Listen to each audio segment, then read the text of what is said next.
याचना क्या प्रार्थना क्या, प्रभु जो सब कुछ वारे हैं। याचना क्या प्रार्थना क्या, प्रभु जो सब कुछ वारे हैं। प्रभु जो सब कुछ वारे हैं।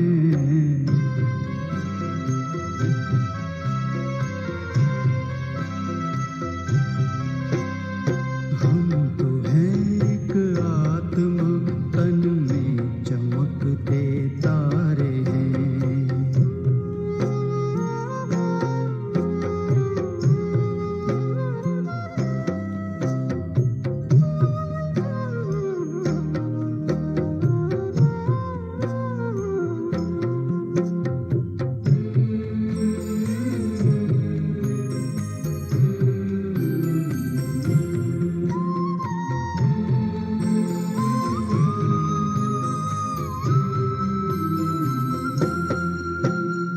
कर्मयोगी साथ प्रभु के, खेल जग का खेलना।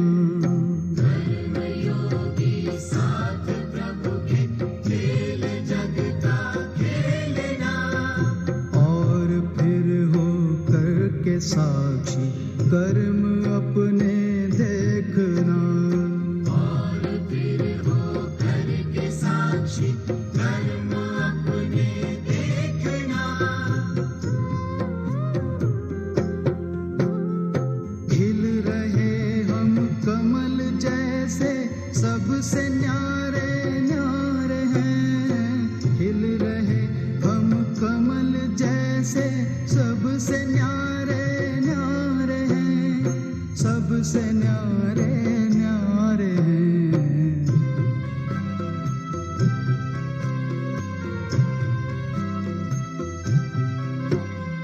हम तो हैं एक आत्मा, तन में चमकते तारे हैं। परम प्यारे प्रभु पिता को हम तो अतिशय प्यारे हैं। परम प्यारे प्रभु पिता को हम तो अतिशय प्यारे हैं। हम तो हैं एक आत्मा, तन में चमकते तारे हैं। तन में चमकते तारे हैं। तन में चमकते तारे हैं। तन में चमकते तारे हैं।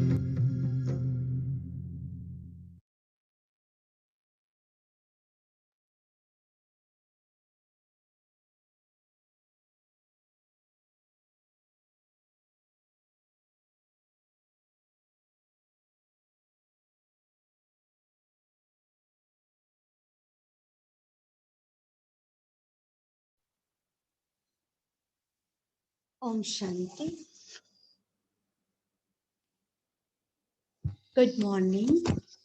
सबको आवाज आ रही है? आवाज आ रही है?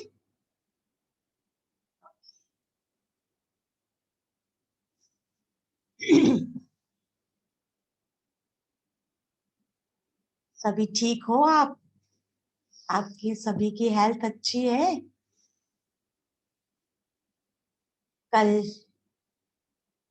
हमने आत्मा के बारे में सुना था। आत्मा कहाँ रहती है, आत्मा क्या करती है, उसके बारे में हमने समझा था। और आत्मा की जो 3 शक्तियां हैं उसके बारे में भी सुना था कि मन, बुद्धि और संस्कार। जिस तरह शरीर जो है वो 5 तत्वों से बना हुआ है, ठीक उसी तरह आत्मा की 3 शक्तियां हैं, मन, बुद्धि और संस्कार। तो मन के बारे में हमने समझा था कि मन सोचने का काम करता है। मन के अंदर 4 प्रकार के थॉट्स चलते हैं जो हमने समझा था। पॉजिटिव, रूटीन, नेगेटिव और वेस्ट ऑफ थिंकिंग। ये 4 प्रकार के थॉट्स सुने थे। उसमें पॉजिटिव थॉट्स कितने आते हैं, शायद आप सबने सुनने के बाद सारा दिन चेकिंग भी किया हुआ होगा। उसके बाद मन तो सोचने का काम करता है, मन का काम ही है सोचना, और उसके आधार से बुद्धि डिसीजन लेती है। पर बुद्धि लगाव, प्रभाव या अभाव पर जब वो प्रभावित होती है तो योग्य डिसीजन नहीं ले पाती है, और जब योग्य डिसीजन नहीं ले पाती है तो उसके डिसीजन के आधार से जो बार बार डिसीजन योग्य न आए तो उसको बुरी आदत या अच्छी आदत बोलते, जिसको हमने नाम दिया था संस्कार। संस्कार किसको कहा जाता है कि बार बार जो हम कर्म करते, एक ही कर्म बार बार करने के बाद उसको संस्कार बोलते हैं। जिस तरह एक बार झूठ बोलने से कोई झूठा उसको नहीं कहेगा, लेकिन बार बार वो झूठ बोलता है तो सभी क्या बोलेंगे, ये तो झूठा है, इसका कोई बात पर आप सच नहीं मानो, ये तो झूठा ही है। फिर जो हम देखते हैं संस्कार में भी 5 प्रकार के संस्कार हमने देखे थे। पुनर्जन्म के संस्कार, माता पिता से मिले हुए संस्कार, संग दोष में प्रभावित होकर के संस्कार, फिर उसके बाद हमने देखेंगे आत्मा के ओरिजिनल संस्कार, जिसके हमने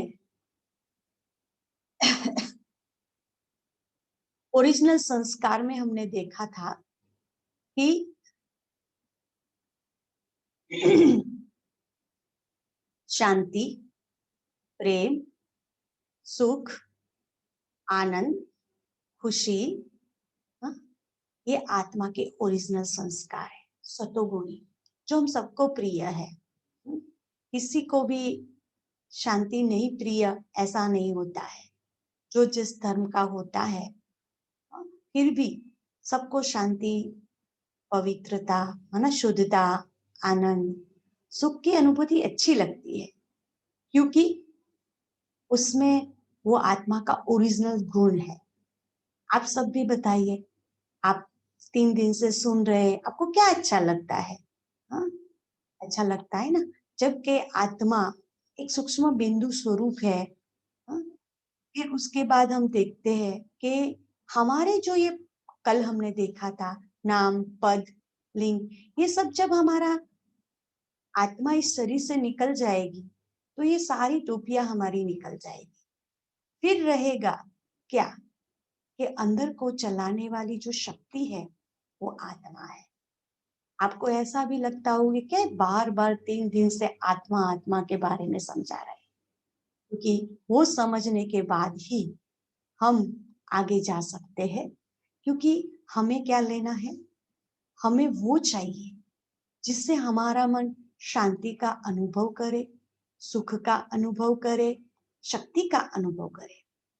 पर शक्तिशाली आत्मा कब बन सकती है? जब मन अच्छी अच्छी बातें सुनता है, सुनने के बाद बुद्धि उसको समझती है, और बुद्धि समझने के बाद जब हम कर्म में आते हैं तब हमारे पड़ते हैं संस्कार। तो हमने माता पिता, संग दोष के संस्कार, पुनर्जन्म के संस्कार के बारे में सुना था, लेकिन जो 5वां संस्कार है वो है हमारा विल पावर का संस्कार। विल पावर किसको बोलते हैं? जिस तरह आप सबने संकल्प कर दिया कि हमें सुबह सुबह ये अच्छी बातें सुननी है, तो क्या होता है, आप जल्दी जल्दी उठ करके बैठ जाते हो ना सब, तो ये क्या है, आपका विल पावर है। जो विल पावर से हम कार्य करते हैं तो उसमें सफलता मिलती है। कोई भी कार्य में हमारा विल पावर होना बहुत जरूरी है। लेकिन उसके पहले हमें क्या करना है, विल पावर आए, हमारे अंदर सबके साथ प्रेम पूर्वक व्यवहार हो। ये तो आप सबको अच्छा लगता है ना कि हमें हमारा सबके साथ प्रेम पूर्वक व्यवहार हो। लेकिन वो कब होता है कि जब हम देह की स्मृति से परे हो जाते हैं। आप कहते हैं कि हम देह की स्मृति कहाँ रखते हैं? नहीं होती है। कैसे होती है हमारी देह की स्मृति? अपनी पद पोजीशन का अहंकार। जब हम देह खुद को बॉडी समझते हैं, मैं फलाना हूँ, मैं माँ हूँ, मैं पिता हूँ, मैं बिजनेसमैन हूँ, मैं बॉस हूँ, तुरंत उसका अहंकार बीच में आ जाता है। जिस तरह बॉस समझते हैं तो बॉस का अहंकार आ जाता है और तुरंत वो आवाज में, वो कार्य व्यवहार में वो दिखाई देता है। लेकिन वही कार्य अगर हम आत्मिक स्मृति से करते हैं तो क्या होता है? सबके साथ प्रेम पूर्वक व्यवहार होता है। माफ करने की भावना जाती है। तुलना तुलना जो करते हैं, हम कंपैरिजन करते हैं, वो सारी बातें हमसे छूट जाती है। फिर क्या होता है? विभाजन।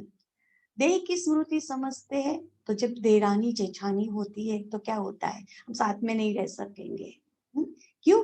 क्योंकि देह के ये बड़ी है, छोटी है, कोई झुकने का नाम नहीं लेता है। तो क्या होता है? ये सब कुछ होता है। और जब आत्मिक स्मृति में रहते हैं तो क्या होता है?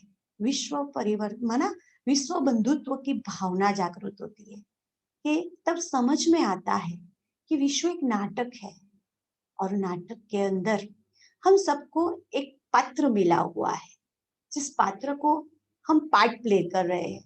माँ का, देवरानी का, जेठानी का, बॉस का, पति का, पत्नी का, दादा का, दादी का, ये सारे पार्ट हम करते रहते हैं।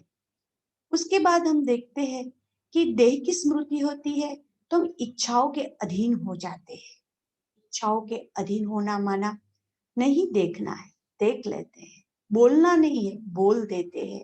करना नहीं है, कर लेते हैं। क्योंकि देह भान जो है वो सब कुछ हमें कराता है। लेकिन जब खुद को आत्मा समझते हैं तो हम अपनी कर्मेंद्रियों के मालिक बन जाते हैं। फिर भय के कारण भी सब कुछ, देह को समझते हैं तो भय लगता है। किस बात का भय? कि हम सच किसको बता नहीं सकते, कि सच बोलेंगे तो मुझे डांटेगा या मुझे निकाल देगा। सब कुछ ना कुछ भय रहता है। कोई भी बात में सच बताना हो या किसी को कुछ कहना हो, तो क्या होता है कि ये भय के कारण हम बता नहीं सकते। लेकिन जिस तरह अभी कोरोना चल रहा है तो क्या होगा कि हम टेस्ट कराएंगे तो आएगा, तो हम बीच में लटक जाएंगे तो ऐसी ऐसी बातें हमारे मन में आती है। जब ये आती है तो हमें भय लगना शुरू कर जाता है। अभी आप ही समझो, आज हम सब किस परिस्थिति से गुजर रहे हैं। आज सभी को टेंशन है। किसी को आर्थिक टेंशन है, किसी को संबंधों का टेंशन है, किसी को बीमारी का टेंशन है। क्यों है ये सब? क्योंकि हम सब अभी देह की स्मृति में है। जब हम खुद को आत्मा समझेंगे तो ये सारी बातें चली जाएगी। आत्मा समझने से बहुत सारी शक्तियां आ जाती है हमारे अंदर। जिस तरह हम देखते हैं, आत्मा समझने से, आत्मिक स्मृति में रहने से हम भोजन पकाते हैं तो वो भी भगवान की याद का भोजन पकाते हैं। तो जो भी खाते हैं कोई, तो उसको भी परमात्मा की याद आती है। जब आत्मिक स्मृति होती है तो थकावट भी नहीं लगती है। आत्मिक स्मृति से थकावट गायब हो जाती है। आत्मिक स्मृति से बातचीत भी कर सकते हैं। तो किसी के देह के ऊपर, कपड़ों के ऊपर, गहनों के ऊपर आकर्षित नहीं होंगे हम। क्यों? क्योंकि हम समझते हैं देह तो नाशवंत है, आत्मा अजर अमर अविनाशी है। फिर कार्य करते भी यही स्मृति रहे, सोते भी यही स्मृति रहे, तो इससे बहुत सारे फायदे होते हैं। उससे आत्मा शक्तिशाली बन जाती है। हमें भय किस बात का लगता है? देखो, शरीर को भय लगता है, आत्मा को भय नहीं लगता है। क्योंकि आत्मा को पानी भिगो नहीं सकता है, हवा उड़ा नहीं सकती है, तलवार काट नहीं सकती है, अग्नि जला नहीं सकती है, क्योंकि आत्मा अजर, अमर, अविनाशी है। फिर हम देखेंगे कि इन सबसे हमें परे होना है। तो परे होने के लिए क्या करना पड़ेगा? परे होने के लिए परमात्मा हमें बताते हैं कि इन सबसे पार होना है तो हमें क्या ऐसा चाहिए जो इन सबसे शक्तिशाली भी बने, पार भी हो जाए और हमारे अंदर वो शक्ति भी आ जाए। तो वो शक्ति कैसे आएगी हमारे अंदर? आप सब भी मुक्त होना चाहते हो ना, टेंशन से मुक्त होना चाहते हो, शक्तिशाली बनना चाहते हो। तो इन सबसे हमें पार होना है तो हमें राजयोगा मेडिटेशन से पार हो सकते हैं। लेकिन राजयोगा मेडिटेशन के लिए जिस तरह तार का कनेक्शन, तार के साथ जुड़ने के लिए ऊपर का रबड़ का पल्स उतारना पड़ता है, ठीक उसी तरह अभी हम परमात्मा की बातें सुन करके उसमें मन को एकाग्र करने के लिए हमको ये देह रूपी बॉडी को भूलना पड़ेगा। आत्मा खुद को रियलाइज करना पड़ेगा। इसीलिए आप सबको एक निवेदन है, आप ज्वाइन हुए हैं, बहुत अच्छी बात है, आपको अच्छा लग रहा है, इसीलिए आप सुन रहे हैं। लेकिन ऐसे ही आप सुन लेंगे तो आपको महसूसता नहीं होगी। उसको सुनने के लिए आप ऐसा महसूस करें कि हम हॉल में बैठे हैं, बहुत सारे लोग हमारे साथ हैं और मुझे कुछ महसूस करना है, मेरे में शक्ति पढ़ना है और मुझे पढ़ना है। हाँ, सुनना नहीं है सिर्फ, क्योंकि पढ़ने में मेहनत होती है, पढ़ने में सीखना होता है। ये सत्संग नहीं है, ये क्या है? हमें सीखने की बातें हैं। ये सीखने से हमारे अंदर बहुत सारी शक्तियां आती है। ये सीखने के बाद हम बहुत सारी बातों से मुक्त हो सकते हैं। तो आप सब मुक्त होना चाहते हो? अगर आपको ऐसा लगता है कि नहीं, हम इन सब बातों से मुक्त होना चाहते हैं, तो उसके लिए हमें खुद को आत्मिक स्मृति में स्थित होकर के ऐसा एक हॉल में इमर्ज करना है। सब रेडी हो हॉल में बैठने के लिए? तो सब रेडी हो जाओ, क्योंकि आज हम ऐसी परम शक्ति को मिलने के लिए जा रहे हैं, जो परम शक्ति हमारे लिए बहुत बड़ी है। वो शक्ति, जिस शक्ति के आधार से आज हम यहाँ पर है, और उस शक्ति के आधार से हमें बहुत कुछ मिल सकता है। आप सबको एक बात का भरोसा करना पड़ेगा, ये जो सारी बातें हैं, ये सारी बातें हम सिर्फ सुनना नहीं है, सुनने के साथ साथ उसको महसूस भी करना है। महसूसता के साथ साथ हमें उस पर टिकना भी है। हम क्या करते, सिर्फ सुन लेते हैं कई बार, और पता नहीं है कि नहीं है, ये आत्मा क्या है, नहीं। जब खुद को फील करेंगे कि मैं कौन हूँ, मैं प्रेम स्वरूप आत्मा हूँ, तो प्रेम स्वरूप में जब स्थित हो जाएंगे तो सबके साथ ऑटोमेटिकली वो बार बार करना पड़ेगा। जिस तरह छोटे होते हैं हम लोग, तो क्या करते हैं, पहले एक लिखाती है हमें हमारी माँ। जब तक वो एक पक्का नहीं हो जाता है, हाँ, तब तक दूसरा हम नहीं लिख सकते हैं, दो नहीं लिख सकते हैं, क्योंकि अभी एक नहीं आया है हमें। और जब पढ़ने की शुरुआत करते तो पहले क लिखाती है माँ भी, टीचर भी, और सब हमारे पीछे पड़ जाते हैं, क्योंकि सीखना है हमें। ठीक उसी तरह पहले हमें स्वीकार करना पड़ेगा कि मैं कौन हूँ, मैं शांत स्वरूप आत्मा हूँ। जब आप ऐसा फील करेंगे तो ऑटोमेटिकली धीरे धीरे अभ्यास करते करते आपका गुस्सा भी ठंडा हो जाएगा, मन का सोचना भी कम हो जाएगा। ये सब चाहते हो ना आप सब? तो ये सब चाहोगे तो ही आपको मिलेगा। चाहने के बाद ही उसको प्रैक्टिकल में लाते जाना है। फिर हम शक्ति स्वरूप बनेंगे तो किसी भी बात का हमें डर नहीं लगेगा। डर किस बात का लगता है? कि पता नहीं क्या होगा क्या नहीं। हमेशा समझो हमारे साथ बहुत अच्छा होगा। और जब उठने के साथ जब ये संकल्प करते हैं मेरे साथ बहुत अच्छा होने वाला है, आप देखना तो कुछ ही दिनों में आपको अच्छे अच्छे रिजल्ट मिलेगी। क्योंकि कल भी हमने सुना कि हमारा सोच का प्रभाव हमारे जीवन पर पड़ता है, और हम भी कहीं ना कहीं ऐसा समझते हैं, और हमारी भी दिल में कहीं ना कहीं सी लागनी है, हाँ, कि हमें सफलता मिले, सभी बातों में सफलता मिले। तो मिलेगी, जरूर मिलेगी, लेकिन सफलता तब मिल सकती है जब हम लगाव, प्रभाव इन सबसे मुक्त होंगे।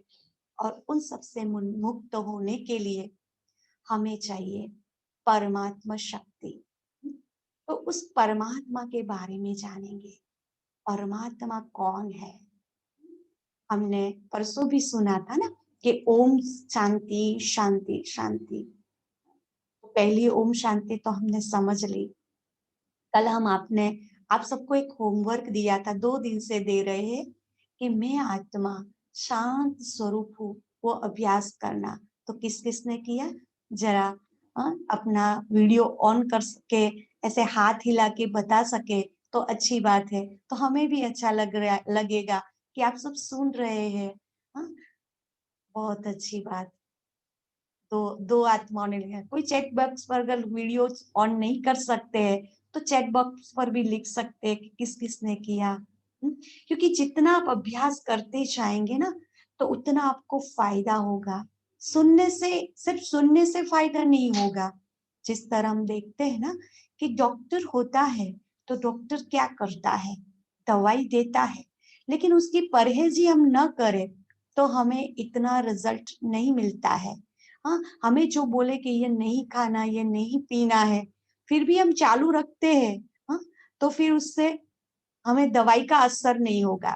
ठीक इसी तरह यह भी है कि जितना हम अभ्यास करते जाएंगे उतना हमें फायदा भी होता जाएगा। तो ये अभ्यास करना है।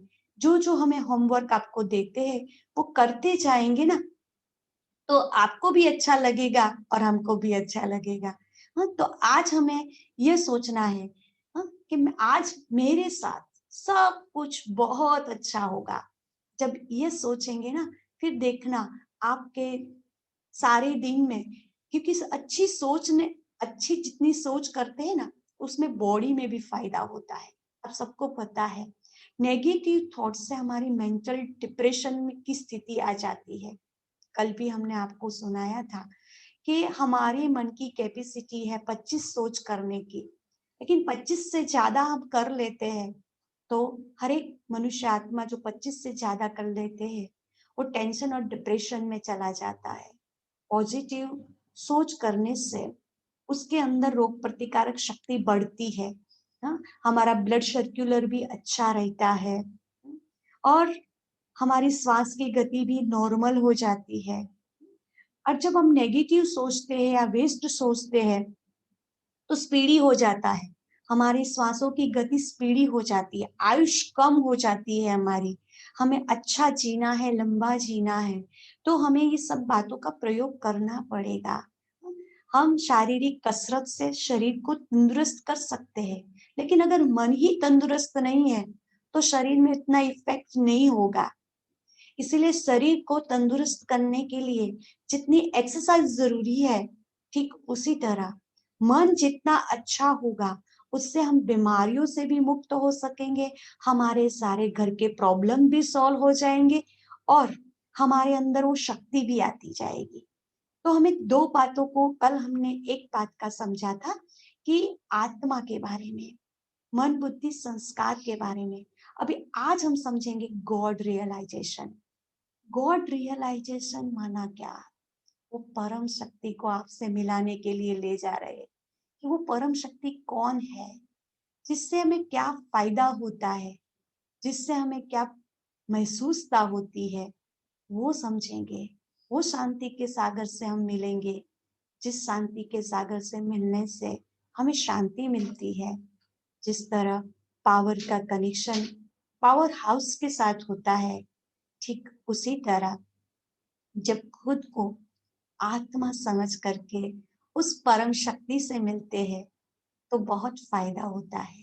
हम जब छोटे छोटे थे तब स्कूल में पढ़ने के लिए जाते थे, तब हमें एक प्रार्थना स्कूल में साथ में करवाते थे। उस प्रार्थना के शब्द कुछ ऐसे हैं, मैं आपके सामने गुजराती में बोलती हूँ, फिर हिंदी में ट्रांसलेशन करूंगी कि मने कहेशो के भगवान केवा हशे, केवा हशे ने क्या रहता हशे ने શું करता हशे, मने कहेशो के भगवान केवा हशे। कहने का मतलब भगवान कैसे है, कहाँ पर रहते हैं, क्या करते हैं, उसको भी जानना जरूरी है। लेकिन भगवान को जानने के लिए तरह तरह की बातें हैं। कहा जाता है जितने मुख उतनी बातें हैं। भगवान को सभी अलग अलग रूप से मानते हैं। भगवान बोलते हैं, कोई कोई अल्लाह बोलते हैं, कोई ईश्वर बोलते हैं, कोई प्रभु बोलते हैं, कोई गॉड बोलते हैं। भगवान, भगवान का मतलब क्या? भगवान माना भाग्य बनाने वाला, जो हमारे भाग्य के दरवाजे खोलते हैं, वो है भगवान। भाग्य विधाता है जो, वो है भगवान।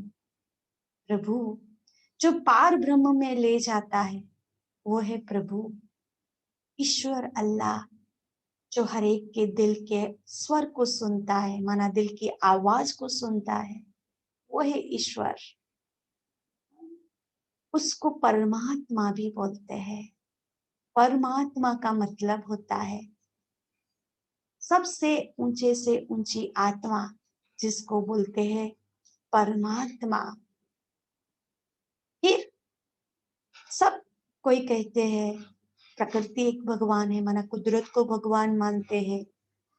कोई अपने माता पिता को भगवान मानते हैं, कोई अपने गुरु को भगवान मानते हैं, कोई अपने इष्ट देव को भगवान मानते हैं। कोई फिर कहते हैं कि भगवान है ही नहीं। क्या भगवान है, ऐसे भी प्रश्न करते हैं। कोई छोटे बच्चे को भी भगवान मानते हैं। पर भगवान क्या है? सभी की अपनी अपनी एक मान्यताएं होती है। कोई विष्णु को भगवान मानते हैं, कोई शंकर को भगवान मानते हैं, कोई देवी को भगवान मानते हैं, कोई गणेश को भगवान मानते हैं, कोई हनुमान को भगवान मानते हैं। वास्तव में भगवान कौन है, तो उसके बारे में हम देखेंगे, क्योंकि सभी की जो जिस धर्म का होता है उसको भगवान मानने लगते हैं। लेकिन भगवान में इब्राहिम, बौद्ध, महावीर, क्राइस्ट, गुरु नानक, उन सबको भगवान मानते हैं। वो सभी की अपनी अपनी भावना अनुसार भगवान मानते हैं। लेकिन असल में देखा जाए तो भगवान का रूप क्या है? हाँ? भगवान किसको कहा जाएगा? क्योंकि आगे भी हमने सुनाया कि भगवान के लिए तरह तरह की बातें हैं। आप सबको एक कहानी हम सुनाते हैं भगवान के बारे में, क्योंकि सभी को अलग अलग रीति से, या आप साथ साथ में स्क्रीन पर भी देखते जाइएगा और समझते जाइएगा कि भगवान कैसे कैसे मानते हैं। ये आप चित्र देख रहे हैं, हाथी। तो ये कहानी शायद आपने सुनी भी होगी। तो इसमें दिखाता है कि एक हाथी गांव में आया था। तो जो लोग थे वो सब देखने के लिए जा रहे थे। तो गुरु जी के पास भी अंध शिष्य थे, तो उन्होंने भी कहा कि हमें भी हाथी को देखना है। तो गुरु जी ने बोला कि आप तो अंधे हो, कैसे देख पाओगे? कि बोला हम मन की आंखों से देखेंगे, हमें जाने दीजिए। वो गए हाथी को देखने के लिए। तो एक ने स्पर्श किया हाथी को, तो बोला सूंड को स्पर्श किया तो हाथी बोला कि सांप जैसा है। एक ने स्पर्श किया कान को, तो क्या हाथी सुपड़े जैसा, माना पंखे जैसा है। एक ने हाथी को स्पर्श किया पैर को, तो कैसे खंबे जैसा है। एक ने टच किया तो कहते दीवार जैसा है। एक ने टच किया कि डोरी जैसा, रस्सी जैसा है। अभी अब क्या कहेंगे, हम क्या कहेंगे, क्या ऐसा हाथी है? आप बताइए, होगा ऐसा हाथी? कोई आंसर देगा क्या? ऐसा हाथी होगा क्या? इस बात को हम सच सही माने या ना माने?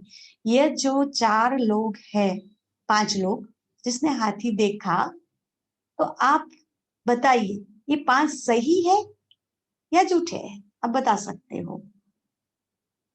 नहीं। हाँ? तो उसको झूठ बोलेंगे क्या? क्या कहेंगे? अपना वीडियो ऑन करके हाँ या ना, हाँ तो ऐसे, ना तो ऐसे, हाँ? कुछ ऐसे इशारा करके भी आप बता सकते हो। क्या कहेंगे?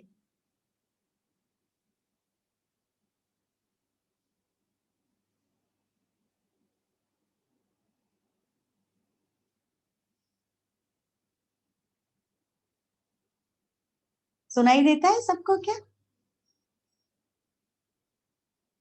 अच्छा, क्योंकि सभी ने देखा, वो सही बात है। हाँ? लेकिन हाथी का जो परिचय दिया, उसके बारे में हम क्या कहेंगे? ठीक है। ठीक उसी तरह पांचों ने हाथी को देखा था, वो सही बात है, कोई झूठा नहीं है।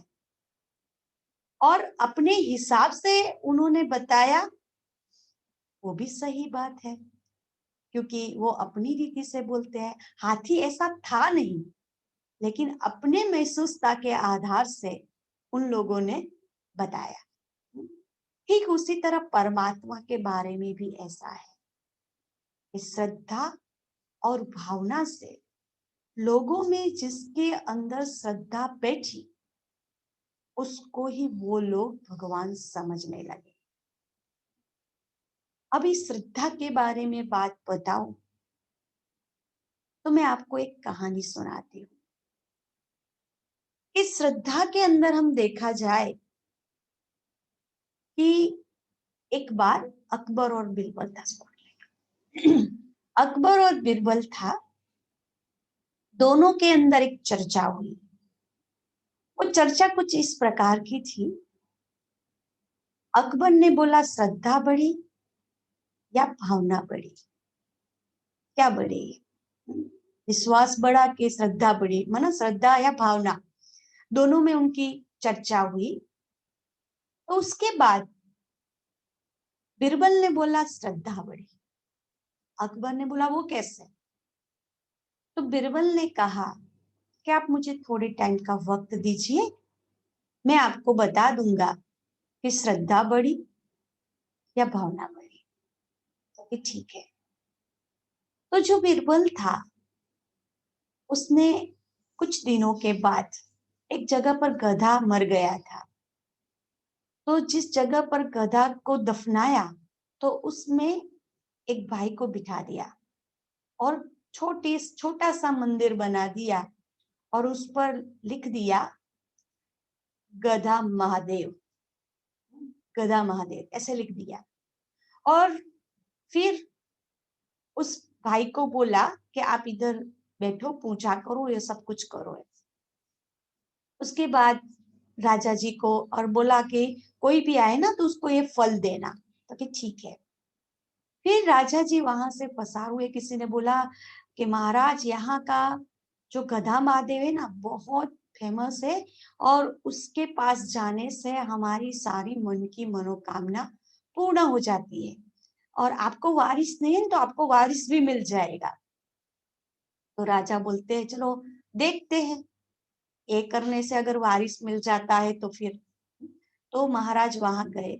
तो वहां से वो भाई को जिसको बिठाया था बीरबल ने, उसने बड़ी श्रद्धा भावना से उसको फल दिया। बोला इस महारानी को खिला देना, आपको वारिस हो जाएगा। और महारानी को खिला दिया। कुछ दिनों के बाद अच्छे समाचार आए। फिर एक राजकुमार को जन्म दिया। राजा को तो पूरी पूरी श्रद्धा बैठ गई। राजा ने बीरबल को बुलाया कि बीरबल, वो गधा महादेव है ना, तो वहां छोटा मंदिर है तो हमें बड़ा बनाना है। तो बीरबल ने बोला क्यों? क्योंकि वहां जाने से हाँ हमारा काम हो गया। तो फिर बीरबल ने बोला कि महाराज, आपने मुझे एक क्वेश्चन किया था कि श्रद्धा बड़ी कि भावना बड़ी। हम्म, तो आपने कहा था कि उसका जवाब क्या है, तो अभी आप बताइए, गधा कोई भगवान हो सकता है क्या? गधे का कैसा कोई मंदिर वगैरह हो सकता है क्या? तो कि नहीं, हमारा काम हो गया ना। तब बोला बीरबल ने, देखो महाराज, इससे सिद्ध होता है कि श्रद्धा बड़ी हो गई। जिस बात में हम श्रद्धा देखते हैं उसको ही हम भगवान मान लेते हैं। इसीलिए गुजराती में कहते हैं, पत्थर जोईने कर्यु पूजा पान, तुलसी जोड़ीने तोड़या पान। कहने का मतलब क्या है, जिसको पत्थर समझ करके भगवान, पत्थर को ही भगवान समझने लगे तो भगवान फिर उसकी भी भावना को पूर्ण करता है। लेकिन कई बार हमें विवेक को भी ध्यान में रखना पड़ता है। विवेक और भावना, श्रद्धा, ये सब कुछ समझना होता है कि कहाँ श्रद्धा काम लगती है, कहाँ भावना काम लगती है और कहाँ विवेक काम लगता है। उसके भी हमें समझ होना जरूरी है। तो भगवान के बारे में क्या कहेंगे, उसका हम समझेंगे, उसके बारे में अधिक जानकारी लेंगे ताकि हमें पता चले कि भगवान कौन है, हाँ, भगवान कहाँ रहते हैं, भगवान क्या करते हैं। तो उसके बारे में कहेंगे। भगवान जो है वो एक निराकार ज्योति बिंदु स्वरूप है, जिसको हम इन नेत्रों से नहीं देख सकते हैं, उनको महसूस कर सकते हैं। भगवान है वो सत्य बात है, लेकिन भगवान के बारे में बहुत अच्छी बातें भी है। वो सर्वोच्च सत्ता है, परम ऑथोरिटी है, पॉइंट ऑफ लाइट है। उनके अंदर बहुत सारी शक्तियां हैं। उसको ईश्वर, खुदा, एक ओंकार, भगवान, हाँ, ये सारे नाम उनको दिए जाते हैं। पर भगवान के बारे में बहुत अच्छी अच्छी बातें भी है। भगवान उसको कहेंगे जो पॉइंट ऑफ बिंदु तो है, लेकिन साथ ही साथ भगवान के अंदर वो शक्तियां हैं जिसमें सब लोग मानते हैं, सर्वधर्म सर्वमान्य परमात्मा होना चाहिए। उसको सब धर्म वाली आत्माएं एक स्वरूप में माननी चाहिए। ऐसे देखा जाए तो आत्मा का रूप और परमात्मा का रूप सेम है। आत्मा भी बिंदु स्वरूप है, परमात्मा भी बिंदु स्वरूप है। जैसे गुजराती में बोलते हैं कि बाप जेवा बेटा, माना जैसी आत्मा वैसे परमात्मा है। लेकिन आत्मा और परमात्मा के अंदर डिफरेंट क्या है वो हम देखेंगे। डिफरेंट है कर्मों में, कर्मों में उनका डिफरेंट है। ये बताया जाता है कि भगवान जो है वो बिंदु स्वरूप तो है, लेकिन परमात्मा उसे किस आधार से माना जाता है वो हम समझेंगे। परमात्मा की समझने के लिए 5 बातें, 5 बातें हैं जो मैं अपनी रीति से आपको बता रही हूँ कि परमात्मा निराकार ज्योति बिंदु स्वरूप। निराकार ज्योति बिंदु स्वरूप का मतलब क्या होता है? निराकार ज्योति बिंदु का स्वरूप मतलब होता है कि इन आंखों से देखा नहीं जाता है, उनको समझा जाता है। इनको हमारे जैसा 5 तत्वों का शरीर नहीं होता है, साकार शरीर नहीं होता है, बिंदु स्वरूप होते हैं। वो है निराकार ज्योतिर्मय बिंदु स्वरूप। दूसरी बात, उसको सब धर्मों में एक मान्य करते हैं। सब धर्मों में एक मान्य माना, सर्वधर्म मान्य भगवान उसको बोला जाता है। पहले मैं आपको 5 बातें बता देती हूँ, फिर उसमें डिप में जाएंगे हम लोग कि सारी धर्मों की महान आत्माएं उसको एक स्वरूप के समझे, एक स्वरूप में माने, उसको भगवान बोला जाए। ऐसे नहीं कि उसको हिंदू माने मुसलमान ना माने, मुसलमान माने तो ख्रिस्ती ना माने, नहीं। हाँ, नाम अलग अलग भले हो, सभी अपनी भाषा के अनुसार, धर्म के अनुसार अलग अलग नाम रखते हैं, लेकिन उनका रूप एक होना चाहिए। जिस तरह एक भजन आता है जिनके कुछ ऐसे शब्द है कि हरि तारा नाम 6000 कया नामे लखवी कंकोत्री। भगवान ना नाम भगवान के नाम हजारों है परंतु उनका रूप एक होना चाहिए। तीसरी बात, भगवान जो है वो सर्वोपरि है। सर्वोपरि माना क्या? सबसे ऊंचा। हम्म, उससे ऊंचा कोई नहीं। उसके माता पिता टीचर गुरु सखा कोई नहीं है। वो सर्वोच्च है। उनसे ऊंचा अगर कोई होगा तो उनसे बड़ा हो जाएगा। इसीलिए भगवान को दे ही नहीं है, क्योंकि भगवान जन्म मरण के चक्र में नहीं आते हैं। वो जन्म मरण के चक्र से न्यारे हैं, कर्म बंधन के चक्र से भी न्यारे हैं। वो पॉइंट ऑफ लाइट है। तीसरी बात कि सभी आज तक हम मानते आए हमारे में भी भगवान, आप में भी भगवान, तो क्या सब में भगवान हो सकता है? तो चौथी बात। पांचवी बात, वो दाता है, गुणों का सागर है, वो सबको देने वाला है। तो ये 5 बात है जिसके हम डिटेल में जाएंगे। उस डिटेल के अंदर हम समझेंगे कि भगवान ने जो समझाया है वो क्या है, वो हम समझेंगे भगवान के बारे में कि जो निराकार है। कई कहते हैं नाम रूप से न्यारा है। अभी नाम रूप से न्यारी चीज तो कोई होती नहीं है। जिस तरह हवा, चलो हमें दिखाई नहीं देती है, पकड़ नहीं सकते हैं, पर उसका नाम तो हवा तो है ना। आकाश, उसको हम देख सकते हैं, पकड़ नहीं सकते हैं, उसको कोई बांध नहीं सकता है। उसको टच नहीं कर सकते हैं हम, पर नाम आकाश तो है ना। पानी, पानी को हम पी सकते हैं, तृप्त हो सकते हैं, हाँ? लेकिन उसको बांध नहीं सकते हैं। तो यह है पानी, तो उसका नाम तो है ना। नाम के बिना कोई काम नहीं होता है। जिनका नाम, तो इस तरह परमात्मा का भी एक नाम है। उनका नाम क्या है? जिसको हमने आगे भी सुना, सभी अपनी अपनी रीति से उसको बोलते हैं। गॉड फादर बोलते हैं, अल्लाह बोलते हैं, हाँ? जिस तरह देखा जाए आगे के चित्र में हम देखेंगे, सभी अपनी अपनी रीति से उनको बोलते जाते हैं। कैसे बोलते? इसको पॉइंट्स ऑफ रिव्यू बोलते तो है।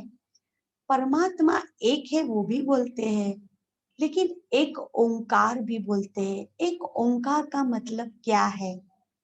एक ओंकार, जिस तरह गुरु नानक ने बोला एक ओंकार। एक ओंकार का मतलब वो निराकार है, इसलिए उसको एक ओंकार बोलते हैं। स्पिरिचुअल ऑफ लाइट भी बोलते हैं, त्रिलोकीनाथ भी बोलते हैं, अमरनाथ भी बोलते हैं, रामेश्वर भी बोलते हैं। तो ये सब नाम जो दिए हैं, तो नाम का मतलब क्या है? रामेश्वर, जो राम के भी ईश्वर है। गोपेश्वर, जो श्री कृष्ण ने जिनकी पूजा की उनके भी ईश्वर, इसलिए उसको गोपेश्वर बोलते हैं।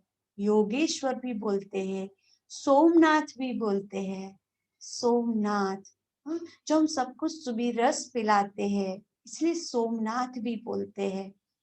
फिर जब मुसलमान लोग पूजा करने के लिए जाते हैं तो वहां मक्का मदीना के अंदर वहां पर एक पूजा करते हैं जिसको बोलते हैं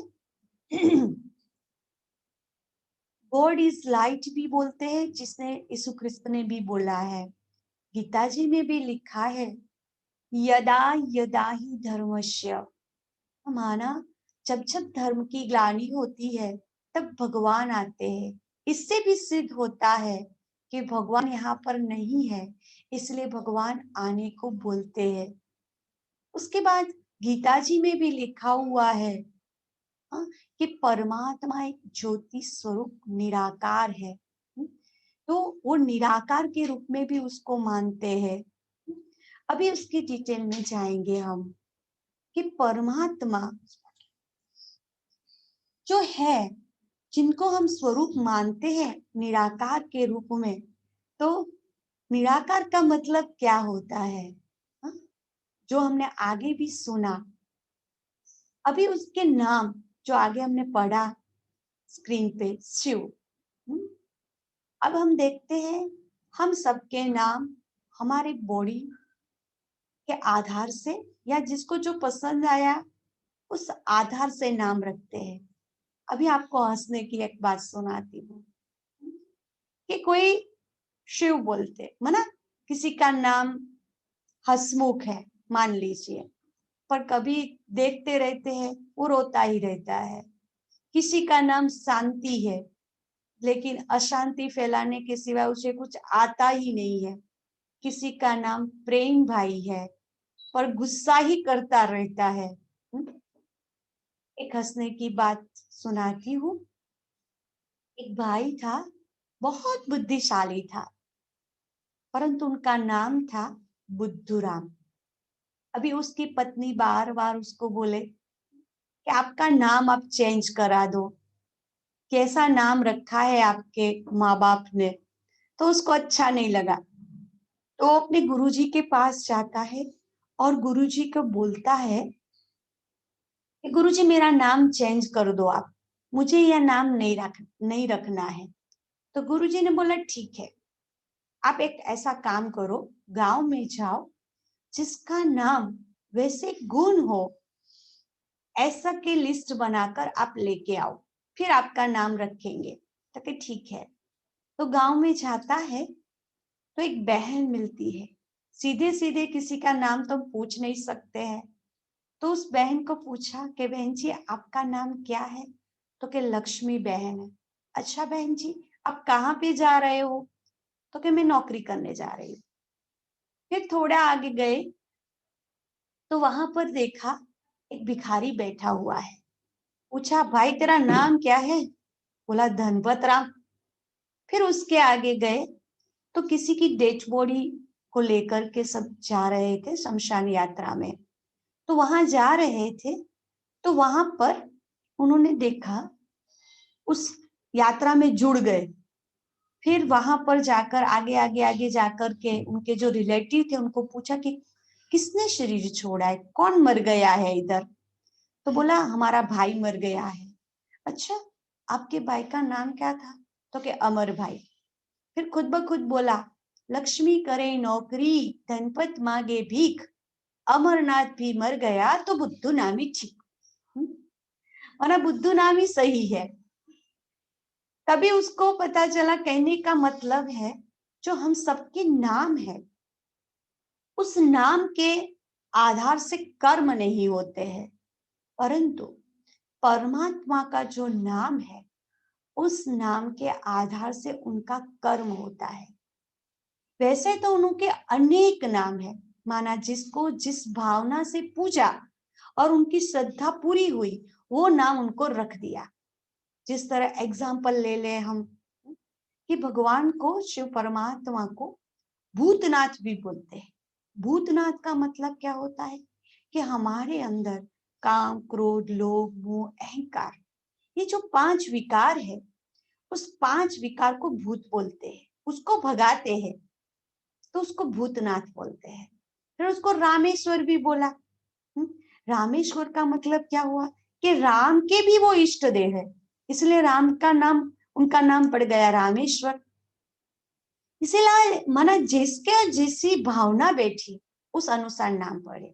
जिस तरह हम देखते हैं कि हमारे घर में बहुत सालों के बाद बच्चा पैदा होता है, तो उस बच्चे को क्या करते हैं हम? बहुत लाड़ कोड़ से उसको बड़ा करते हैं।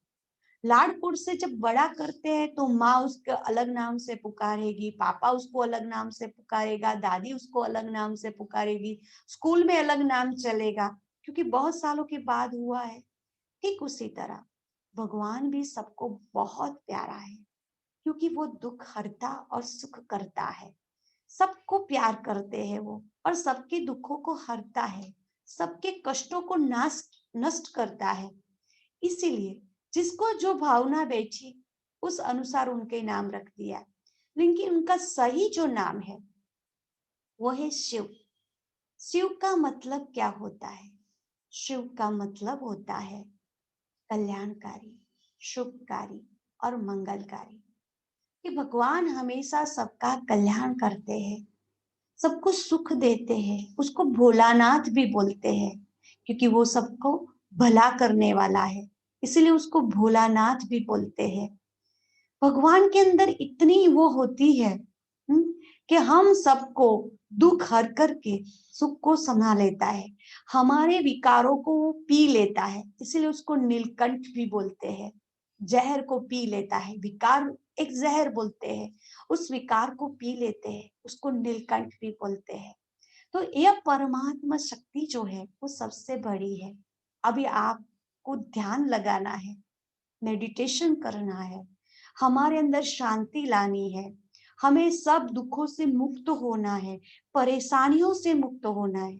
तो उसके लिए ये सारा समझना जरूरी है, क्योंकि हम साधक हैं और साधना करने के लिए साधक को ये जानना जरूरी है कि हमें साधना किसकी करनी है, जिसकी साधना करने से हमें प्राप्ति होगी।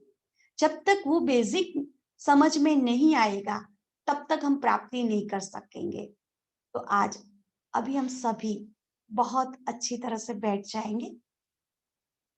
सबको प्लीज एक विनती है, और वो विनती ये है, अगर आप कुछ काम करते हो तो सब कुछ समेट करके 10 मिनट के लिए आप अपने स्थान पर अच्छी तरह से बैठ जाइए, सुखासन में बैठ जाइए, ज्ञान मुद्रा में बैठ जाइए, क्योंकि अभी हमें बहुत अच्छी प्राप्ति करनी है, शक्ति लेनी है परम शक्ति के पास से, हमें सभी बातों से मुक्त होना है। तो मुक्त होने के लिए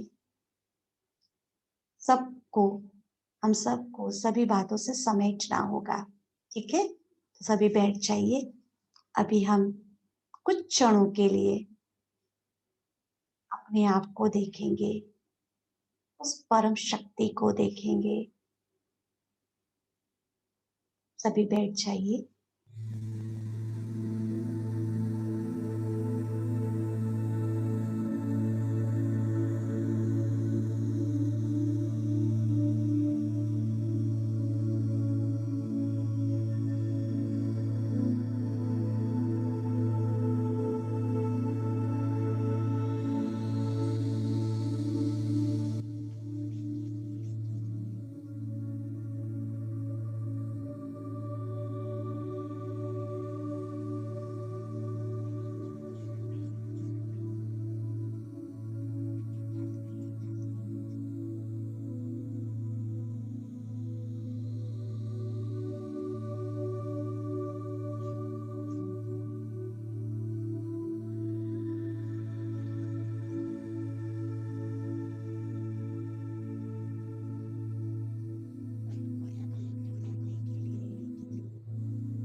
कान,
होता जा रहा है। जितना मेरा मन शुद्ध होता जाएगा, मुझे सभी लोग बहुत अच्छे लगने लगेंगे।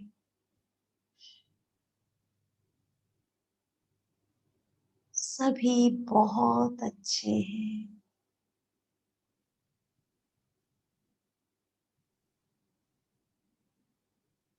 मैं भी आत्मा बहुत अच्छी हूँ,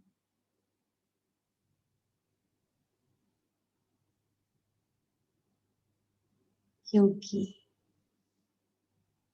मैं परम पिता परमात्मा शिव की संतान हूँ।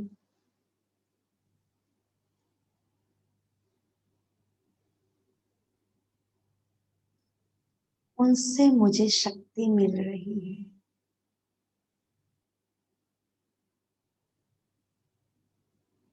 जिसके कारण मेरे साथ सब कुछ अच्छा हो रहा है।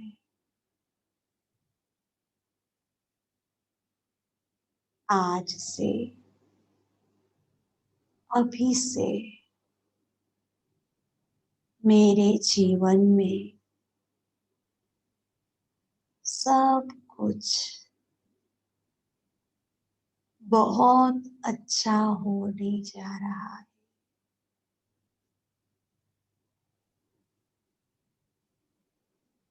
मैं बहुत भाग्यशाली आत्मा हूँ, क्योंकि स्वयं भाग्य विधाता ने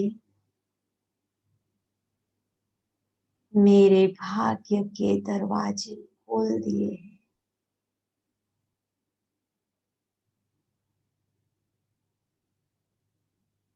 प्रभु, जिसको हम आज तक ढूंढते थे, उस प्रभु ने मुझे पहचान लिया है। उस प्रभु के पास मुझे जाना है।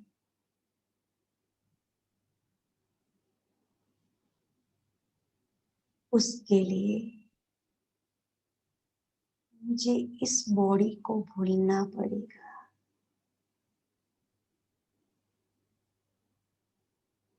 इस बॉडी को जितना भूलते जाएंगे, उतनी आत्मा हमारी शक्तिशाली बनती जाएगी।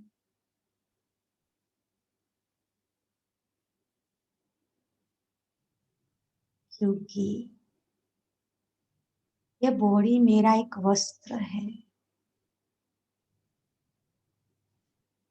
इस नाटकशाला के अंदर मैं पार्ट बजाने के लिए आई हूँ। मैं पार्टधारी आत्मा हूँ। जब खुद को ऐसा समझेंगे तो किसी में मोह, लगाव, प्रभाव, इन सब से मुक्त होते जाएंगे और मन चित एकदम शांत और शक्तिशाली बनता जाएगा। इसीलिए हमें बार बार यही अभ्यास करना है।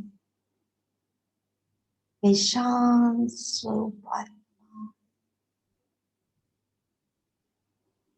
मैं शक्तिशाली आत्मा हूँ। मैं पवित्र शुद्ध आत्मा हूँ। जितना हम महसूस करते जाएंगे, उतनी शक्ति हमारे अंदर बढ़ रही है, बढ़ती जाएगी।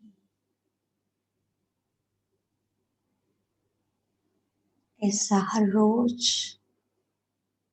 हमें अभ्यास करना है।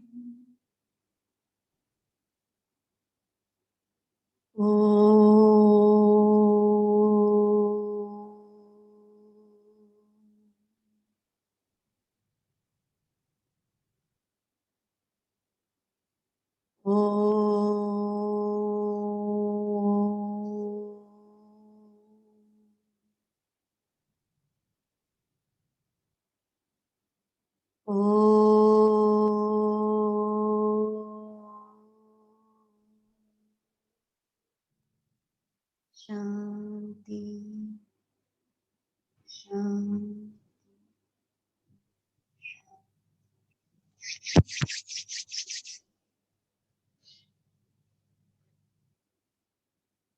ओम शांति। सभी ने सबको अच्छी तरह से सुना होगा। सुनने के बाद